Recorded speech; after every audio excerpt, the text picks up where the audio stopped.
Neste vídeo nós vamos conversar sobre uma das séries mais populares do momento e as tantas histórias que aparecem dentro dela. E eu vou contar a vocês a origem dessa antiga lenda do Homem de Areia. Olá pessoal, tudo bem por aí com vocês? Muitíssimo obrigada pela companhia aqui na nossa Casa na Arte. Hoje a resenha é sobre essa série que tem dado o que falar, bem recente aí na Netflix, que é The Sandman. Uma primeira temporada apareceu com 10 episódios e agora mais recentemente eles lançaram um episódio bônus aí bem especial. Essa série, na verdade, que foi produzida por Heinberg, Goyer e Gaiman, ela é baseada na graphic novel de mesmo nome, do criador inglês Gaiman justamente. É uma série de público com muito sucesso, de crítica também, bem avaliada, que já foi premiada. Inclusive, ela teve 75 edições, essa revista em quadrinhos, impressa pela DC Comics de 89 até 96. Na série da Netflix, que nada mais é do que uma adaptação aí bem contemporânea das primeiras edições da revista, a gente acompanha a história de Morpheus, ou o Rei dos Sonhos, como é chamado. Ele recebe muitos outros nomes também durante a trama. Morpheus é capturado por uma espécie de mago, Roderick Burgess, e fica durante décadas aprisionado. Isso vai impactar bastante a humanidade, porque se ele é o Rei dos Sonhos, a humanidade passa a dormir mal, ter sonhos malucos, ou não conseguir dormir, ou enfim, toda essa questão dos sonhos e dos pesadelos acaba ficando um tanto abalada. Burgess morre, o seu filho vai herdar esse prisioneiro, né, digamos assim, e o tempo vai passando até que Morpheus finalmente consegue escapar e ele vai ter de recuperar durante a história 3 artefatos super importantes, que são os seus artefatos de poder mágicos que foram roubados e foram depois aí vendidos, trocados e negociados. O seu elmo, o seu rubi e a sua algibeira, onde ele guarda justamente a areia. Se você não assistiu a série, nem leu a revista, enfim, e desconhece um pouquinho dessa história, ainda assim eu acho esse vídeo é super interessante, porque ele é revelador um pouquinho de como funciona a nossa natureza, né? A nossa natureza psíquica, os nossos sonhos, os nossos medos, os nossos pesadelos, tudo que na verdade a nossa mente produz enquanto a gente está dormindo. Então é um pouco sobre isso que a gente vai conversar. E eu já de cara também digo que essa lenda do Homem de Areia, ela é muito mais antiga. Então ela não nasceu agora nessa série The Sandman e muito menos na graphic novel. Provavelmente todos esses autores recuperaram aí uma tradição que é bem mais antiga. Eu particularmente li agora mais recentemente a graphic novel e a série também. Eu terminei agora há pouco de assistir. Para mim são muito mais novidades do que a história que eu já conhecia e que eu encontrei neste livro aqui quando estava na faculdade no curso de letras. Então aqui tem uma história muito mais antiga e que já traz essa personagem do Homem de Areia. Eu tenho aqui o livro Contos Fantásticos do Século XIX, certo? Que é uma coletânea organizada pelo escritor italiano Italo Calvino. Aqui tem um conto que tem por título justamente o que? O Homem de Areia, que foi escrito por um escritor aí bem famoso, conhecido na literatura romântica alemã, que tem um nome bem extenso, Ernst Theodor Amadeus William Hoffmann, ou, por favor, se vocês me permitirem, simplesmente Hoffmann.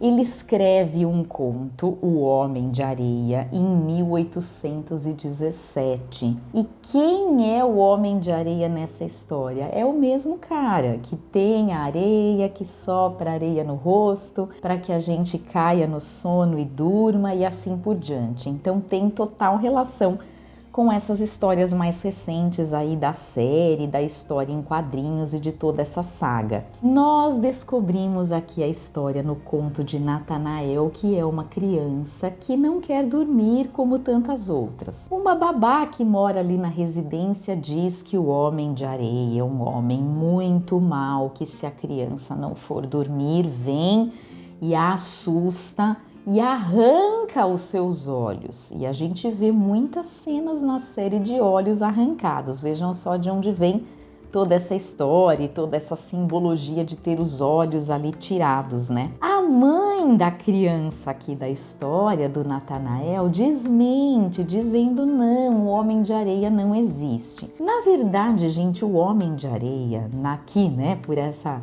história aqui que eu tô contando a vocês, essa antiga lenda, é como se fosse o bicho-papão. Bicho-papão é o cara que vem te pegar se você não dormir, não é isso? Então o homem de areia também vem te pegar se você não dormir. Se ele arranca os teus olhos ou faz qualquer outra crueldade, se ele é um homem de verdade ou não, na verdade é essa história da carochinha, esse conto de fadas popular, muito popular, vejam que não só no Brasil, já que Hoffmann é um escritor alemão, que vem te atormentar se você não dormir. Vejam que não é uma história lá muito agradável de contar, né, para as crianças durante a noite. Mas enfim, são essas historinhas aí um tanto assustadoras, dessas figuras que vêm assustá-las se elas não forem para a cama, não forem obedientes e não forem dormir na hora certa. Só que aqui no conto do Hoffmann, Natanael fica tão impactado por essa história, ele vai ficar um tanto obcecado por essa figura. E ele jura de pé junto que ele realmente vê o homem de areia. Primeiro, quando ainda criança, na figura do advogado da família Coppelius, que é um cara que tem uma aparência física bem assustadora, mãos muito grandes, uma estatura alta, os pelos que saem, as mãos davam até nojo em Natanael e ele não tocava em nada que Coppelius havia tocado e assim por diante. E depois na figura de um vendedor de lentes e barômetros que ele reencontra quando já está adulto. Vejam só, morando em outra cidade, estudando e assim por diante, que é Giuseppe Coppola. Ele jura que esses homens, que são essas figuras que o amedrontam de certa forma, que o assustam, são o homem de areia. Essa história deu tão certo que do início aí do século XIX ela foi ganhando várias leituras e releituras. Exemplo, uma ópera foi composta e estreou em Paris décadas depois, em 1881. E essa ópera tinha por título Le Contes de Hoffmann, ou Os Contos de Hoffmann. E Hoffmann, que é o autor alemão, aparece representado na ópera e um dos contos justamente é esse. E aí a gente vai encontrar alguns anos depois, em 1919, ninguém mais, ninguém menos do que o pai da psicanálise, como é comumente conhecido, Sigmund Freud, escrevendo exatamente sobre esse conto de Hoffmann, que para ele rende muito e faz com que ele, inclusive, desenvolva alguns conceitos aí do seu pensamento psicanalítico que são mega importantes, como o conceito de estranho. Para ele, o estranho, o não familiar, é inaugurado na literatura de Hoffmann justamente na história do homem de areia. Então Freud lê à sua maneira e entende que Natanael é aquele indivíduo que vai desenvolver temores e medos e ansiedades, como a ansiedade da castração, que é um outro conceito super importante da sua obra, justamente porque fica muito preso a essa lenda do homem de areia.